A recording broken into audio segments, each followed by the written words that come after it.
அனைவருக்கும் வணக்கம். தொகுப்பாளர் வந்து பேச ஆரம்பிக்கும்போது ஒரு குவிஸ் மாதிரி என்ன இருக்குமா, அவங்களுக்குமா எல்லாருக்கும் ஒரு டவுட் இருக்குன்ட்டு.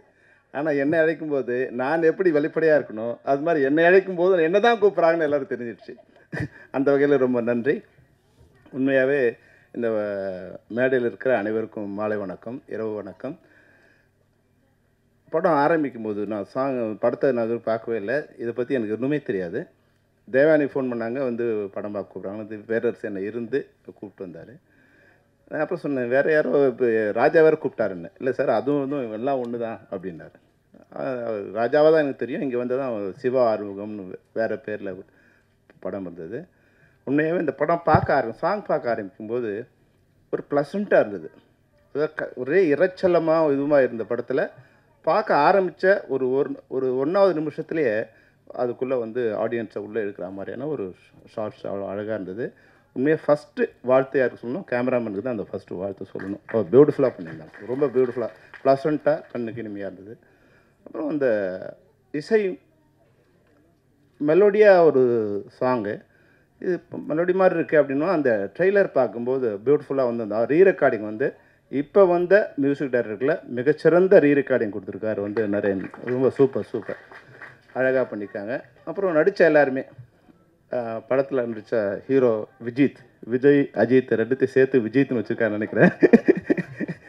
எனக்கு ஆனால் அவர் பார்க்கும்போது கார்த்திகை பார்த்த மாதிரி இருந்தது. ஒரு ப்ளசண்ட்டான ஒரு ஸ்மைல். நீங்கள் நிச்சயமாக வந்து தமிழ் சினிமாவுக்கு நீங்கள் ஒரு நல்ல ஹீரோ வருவீங்க. நிச்சயம் இப்படியே நீங்கள் ஒரு அன்பாகவும் பணிவாகவும் இருக்கணும். எவ்வளோ உயரத்துக்கு வந்தாலும் தேவையான மாதிரி நீங்கள் வந்து 100வது படத்தை தொடர்ந்தாலும் வாசலில் நின்று வரவேற்ற ஒரே ஹீரோயின் தேவயானி தான். அது மாதிரி நீங்கள் வரவேற்கலோட பரவாயில்ல, வணக்கம் சொல்லணும். நீங்கள் 100வது படத்தில் எங்களுக்கு வணக்கம் சொல்லணும். அவ்வளோ அழகாக இருந்தது. அதுபோல் ஹீரோயின் பேர் வந்து கண்மணி, அழகான தமிழ் பேரில். இப்போ ரொம்ப நாள் கழிச்சு ஒரு பேர் தமிழ் பேரில் ஒரு கண்மணின்னு ஒரு ஹீரோயின் பார்த்தோம். ஒரு ப்ளசண்ட்டான ஃபேஸாக இருந்தது.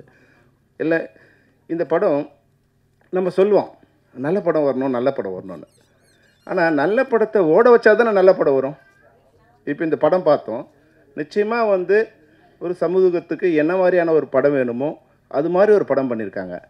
இந்த படத்தை ஓட வச்சாதான் நல்ல படத்தை அடுத்தவங்க எடுப்பாங்க. இல்லைனா வந்து வேறு மாதிரியான படங்கள் தான் வர ஆரம்பிக்கும். ஒரு கமர்ஷியல் அப்போது படம் எடுக்கிறவங்களை திட்டி பிரயோஜனம் இல்லை. நல்ல படங்கள் வரும்போது அதை பார்க்குற ஆடியன்ஸ் இருந்தால் தான். இப்போ சொன்னாங்க, தேவயானி சொன்னாங்க, நீங்கள் வந்து ஒரு ஷோவில் எடுத்துட்டாதீங்கன்னா அது யுவராஜ் கையில் இல்லை. யுவராஜ் படம் பார்த்து அதை வாங்கி ரிலீஸ் பண்ணலாம், அதுதான் அவர் கையில் இருக்க தவிர, அங்கே வந்து சார் சொன்ன மாதிரி டிக்கெட் கவுண்ட்டில் நீங்கள் 100 டிக்கெட் வாங்கி போய் உள்ளே அனுப்பிச்சிருந்தா கூட கேன்டீனில் ஃபுல்லாகுதா இல்லையாங்கிற சிச்சுவேஷன் தான் எனக்கு. இன்றைக்கி வந்து தியேட்டர்ஸ்லாம் வந்து மினி ரெஸ்டாரண்ட் ஆகிடுச்சு. ரெஸ்டாரண்ட்டில் என்ன பிஸ்னஸ் இருக்குது, அந்த பிஸ்னஸ்க்கு ஏற்ற மாதிரி தான் படம் ஓடுது. அப்போ அதுக்கேற்ற மாதிரியான படங்களை வந்து தயாரிக்க வேண்டிய சூழ்நிலை இன்றைக்கி திரைப்படத்துறைக்கு இருக்குது. நீங்கள் ஒரு நல்ல போஸ்ட்டில் இருக்கீங்க. அவங்க சொன்னார் வந்து நீங்கள் ரொம்ப பணிவான பெண் மட்டும் இல்லை, தீயாக பரவக்கூடிய ஒரு பெண்ணும் இருக்கீங்க. தயாரிப்பாளர் சங்கத்தில் இருக்கீங்க. தயாரிப்பாளர்கள் நினச்சா அவங்க ஒரு அணியாக இருந்தாங்கன்னா அவங்கள யாராலையும் ஒன்றும் பண்ண முடியாது. உற்பத்தி பண்ணுறவங்க அந்த தன்னோட உற்பத்தி பொருளுக்கான விலையை நிர்ணயிக்க முடியாத 2 பேர் தமிழ்நாட்டில். ஒருத்தன் விவசாயி, இன்னொருத்தன் திரைப்பட தயாரிப்பாளர். வந்தவன் தான் விலை சொல்லுவான். இவ்வளோ கஷ்டப்பட்டு நான் வந்து நாற்று நட்டேன், களை எடுத்தேன், தண்ணி பாய்ச்சினேன், அறுவடை பண்ணேன், கொண்டு வந்து சேர்க்குறேன்னா அதுக்கான விலையை விவசாயி நிர்ணயம் பண்ண முடியாது. அதுபோல் தயாரிப்பாளர் 10 வட்டிக்கு வாங்கினேன், 5 வட்டிக்கு வாங்கினேன், இவ்வளோ கஷ்டப்பட்டேன், இவ்வளோ நாள் எடுத்தேன், இந்த படம் இவ்வளோ செலவாயிருங்க, இதுக்கான விலை இவ்வளோ அவரால் சொல்ல முடியாது.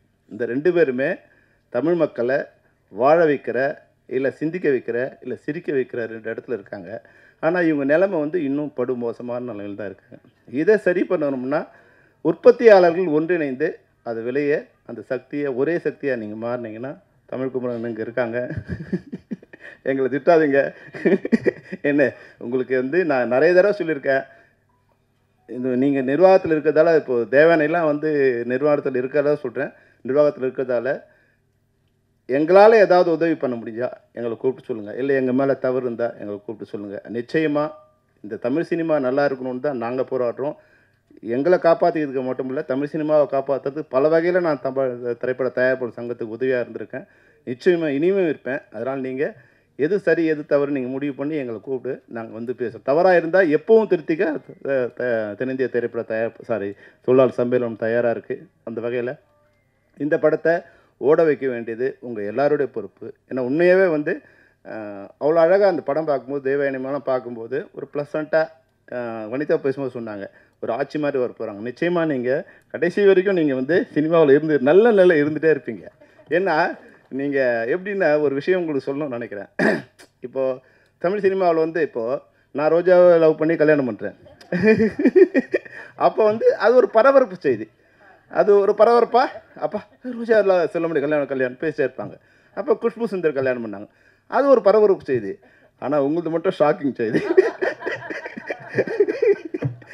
நான் சொல்லக்கூடாது, நான் ஒரு பெரிய இடத்துல இருக்கேன் நடிகரோட, அடி பாவி இப்படி பண்ணிட்டாங்க. அதான் வந்து யாருமே வந்து நீங்கள் வந்து எதிர்பார்க்க முடியாமல் ஒரு ஷாக் கொடுத்தீங்க. அந்த வகையில் வந்து உங்களுடைய கல்யாணம். ஆனால் அதுக்கு பிறகு வந்து உங்கள் வாழ்க்கை இருக்கு இல்லைங்களா, நிச்சயமாக நடிகர்களுக்கு மட்டும் இல்லை, தமிழ்நாட்டில் இருக்கிற பெண்களுக்கே நீங்கள் ஒரு உதாரணமாக இருக்கீங்க. அந்த குழந்தைங்களை எப்படி வளர்க்கணும், அழகுங்கிறது வந்து வெளிப்புறத்தில் இல்லை, மனசில் இருக்குது. மரியாதைங்கிறது மனசில் இருக்குது. அந்த குடும்பத்தை அவ்வளோ அழகாக நீங்கள் வந்து கொடுத்துட்டு கடவுள் வந்து உங்களுக்கு 2 அழகான பெண் குழந்தைங்க கொடுத்துருக்காங்க, குழந்தைங்களை. உண்மையாகவே வந்து நீங்கள் வந்து உங்கள் தம்பி பேசுகிறாரு, பேசும்போது அவர் உங்கள் முகத்தை தான் நான் பார்த்தேன். அவ்வளோ அவங்க அம்மா இருந்தால் எப்படி ரசிப்பாங்களோ அப்படி ரசிச்சிங்க நீங்கள், அவ்வளோ பெருமிதமாகவும். ஏன்னா உறவுங்கிறது அதுதான். அந்த உறவை வந்து இந்த சினிமா அவ்வளோ அழகாக சொல்லியிருக்கு. அது மாதிரி இந்த குழந்தைய நீங்கள் வந்து பேசும்போது அவங்க அம்மா முகத்தில் அவ்வளோ ஆனந்தம், அவ்வளோ பெருமிதம், அப்படி வந்து ரசிக்கிறாங்க. தேங்க்யூ சொல்லு அப்படின்போது ரசிக்கிறாங்க. அதுதான் தமிழர் கலாச்சாரம். அந்த கலாச்சாரத்தை இந்த படம் வந்து மிக சிறப்பாக எடுத்து காமிச்சிருக்காங்க. நிச்சயமாக ரசிகர்கள் எல்லோரும் நீங்கள் இந்த படத்தை வாழ்த்தணும். அப்புறம் வந்து பேசாமல் இருக்கிற குழந்தைங்களெலாம் இல்லை பலூன் பிஸ்கட்லாம் கொடுப்போம். நாங்கள் உட்காந்து பேசாமலே இருந்தோம், ரொம்ப நேரம் பேசிகிட்டே இருந்தோம். எங்களுக்கு பலூன் சாக்லேட்லாம் கொடுப்பீங்கன்னு நினச்சேன், அது கொடுக்காம விட்டீங்க. இன்னொரு விஷயம் என்னென்னா, இந்த கத்திரி வெயிலுக்கு ஒரு குடை வந்து எப்படி வந்து ஒரு சிறப்பாக இருக்குமோ, அது மாதிரி வந்து கத்திரி வெயிலாக காஞ்சி போயிருக்கிற தமிழ் சினிமாவுக்கு இந்த நிழற்குடை வந்து ஒரு சிறப்பான குடையாக இருக்குங்கிறது தான். அது மாதிரி அண்ணனுக்கு தம்பிக்கு ஒரு வாழ்த்து, அது ஒரு வேண்டுகோள். நீங்கள் சிவப்பாக இருந்தீங்க, கருப்பாக இருந்தீங்க, இப்போ தூய்மையாக இருக்கீங்க, எந்த வண்ணமும் இல்லாமல் தூய்மையாக இருக்கணுங்கிறது தான் எங்களோட ஆசை. நன்றி, வணக்கம்.